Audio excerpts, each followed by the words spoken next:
You are looking at Julian's pronunciation guide, where we look at how to pronounce better some of the most mispronounced words in the world, like this other curious word. But how do you say what you're looking for today?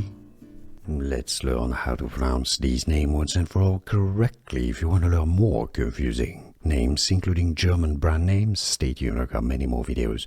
So this is yet a name that is quite common more in Germany. It's a brand name as well of a company, a group.